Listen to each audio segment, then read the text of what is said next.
कि किस तरह से जब हम लोग छात्रों से पेपर लीक के मुद्दे पर चर्चा कर रहे थे, उनकी व्यथा सुन रहे थे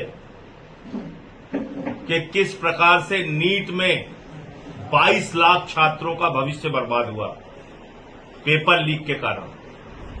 और एक बार नहीं, नीट के कई बार पेपर लीक हुए। उत्तर प्रदेश में लेखपाल का पेपर लीक हुआ, पुलिस का पेपर लीक हुआ, आरओ का पेपर लीक हुआ, पीसीएसजे का पेपर लीक हुआ, हाई स्कूल इंटर का पेपर लीक हुआ। एक लंबी फहरिस्त है यूपी में पेपर लीक की। जेई का पेपर लीक हुआ, उसके बारे में चर्चा कर रहे थे। उसी वक्त गैर कानूनी ढंग से वहां पे एडीएम सिटी आते हैं, पुलिस के अधिकारी आते हैं और उस चर्चा को रोकने का काम करते हैं, जो कुछ मीडिया के कैमरे में भी कैद है। इतने से इनको तसल्ली नहीं हुई। 2 छात्र नेता जो उस पेपर लीक की चर्चा में शामिल होने के लिए आ रहे थे, एक आशुतोष पांडे जी और दूसरा पंकज पांडे जी, उनको गिरफ्तार कर लिया जाता है। मैं लगातार पुलिस के अधिकारियों से बातचीत करता हूं और मेरे पास सारे रिकॉर्ड हैं, जरूरत आने पर सारे रिकॉर्ड दूंगा। उनसे सबसे मैं बात करता हूं, पुलिस के अधिकारियों से, यहां से लेकर लखनऊ तक सबसे बात किया मैंने। सबको डिटेल भेजा कि भाई ये आशुतोष पांडे है, इसको जबरदस्ती डिटेन करके रखा गया, इनको छोड़िए। कहीं कोई सुनवाई नहीं। उसके बाद मैं उनसे मुलाकात करने के लिए आना चाह रहा था। मुझे जेल अधीक्षक के द्वारा कहा जाता है कोई दिक्कत नहीं सर, आप आइए, आप अपना कार्ड भेज दीजिए। कार्ड भेजा, ऑनलाइन अप्लाई कर दीजिए, ऑनलाइन अप्लाई कर दिया।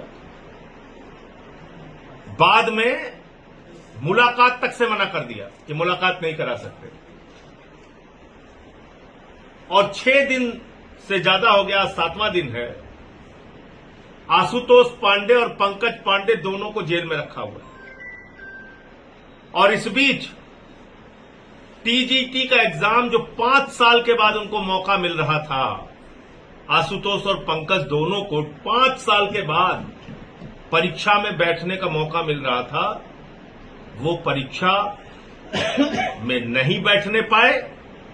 उनके घर परिवार के लोग रोते रहे, लेकिन उनके बच्चे को एग्जाम नहीं दिलवाया गया। दोनों की परीक्षाएं छूट गई। 14 तारीख को फिर परीक्षा है आशुतोष की, उसका भी एडमिट कार्ड है, वो डिटेल मैं आपको दे दूंगा। लेकिन प्रशासन को सुनने के लिए तैयार नहीं है। सुप्रीम कोर्ट का स्पष्ट आदेश है, कानून के अच्छे जानकार है राय साहब, अनुग्रह भाई सब बताएंगे आपको। किसी को भी अगर आप अरेस्ट कर रहे हैं तो ग्राउंड्स ऑफ अरेस्ट देना आवश्यक है। देश की सारी एजेंसी के ऊपर यह कानून लागू है कि अगर आप किसी को गिरफ्तार कर रहे हैं तो गिरफ्तारी का आधार देना आवश्यक है। क्या आशुतोष पांडे को गिरफ्तारी का आधार बताया गया? क्या उनके परिवार को गिरफ्तारी का आधार बताया गया? क्या पंकज पांडे या उनके परिवार या उनके मित्रों को गिरफ्तारी का आधार बताया गया? नहीं, कुछ नहीं पता।